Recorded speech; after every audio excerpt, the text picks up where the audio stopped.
This door has been opening on its own for over 200 years, and what lives inside has never let any family stay for long. This is the real house from the Conjuring 1677, Round Top Road, Harrisville, Rhode Island. Built in 1736, the house has watched centuries pass.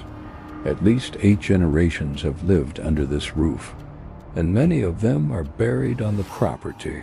Suicides, drownings, murders, the land has a long memory. In December 1970, a family of 7 moved in. They were the Perrons, Roger and Carolyn, and their 5 daughters. They had bought the house at a bargain price, their dream home. The girls thought they had found paradise. As the previous owner left, he gave them a strange warning. Leave the lights on at night. They thought he was an old eccentric. They didn't listen. That first night, things began. Rooms swept the floors at dawn. By themselves, piles of dirt appeared in clean rooms.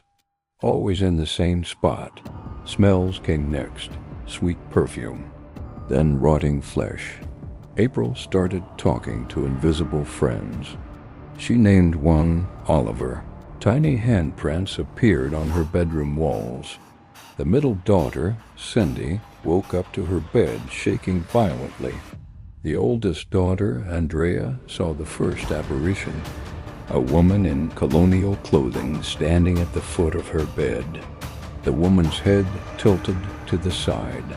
Her neck snapped at an impossible angle. Andrea told her parents. They didn't believe her. Roger began researching the house's history. He found a woman named Bathsheba Sherman had once owned the property. In 1885, Bathsheba died on the property by her own hand. She had cursed the house and its land. Throughout 1971, the activity intensified. Carolyn became the target. The house wanted her. A neighbor recommended a famous couple, demonologists Ed and Lorraine Warren, the most famous paranormal investigators in America. The Warrens arrived in late 1973. Lorraine felt it from the porch. She said there was a demonic presence connected to Bathsheba. They documented everything.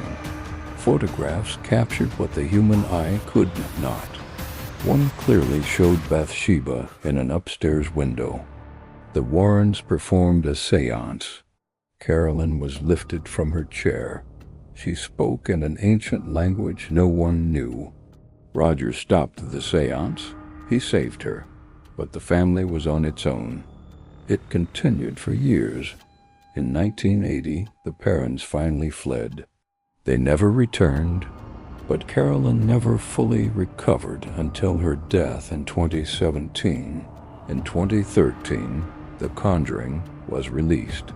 It became a global phenomenon based directly on Andrea's books and the Warren files. The farmhouse still stands today. In 2019, it was turned into a research site. The activity has never stopped. In the basement, there is a sealed room. Symbols carved into the stones. Protective marks against evil stay since the 1700s. Andrea Perron returned in 2019. She refused to enter one room. She knew Bathsheba was still waiting. The sisters say the truth needs no defense. Their case remains one of the most documented hauntings in history. One real family, one real house, one real witch. This was the Perron farmhouse. This was before the horror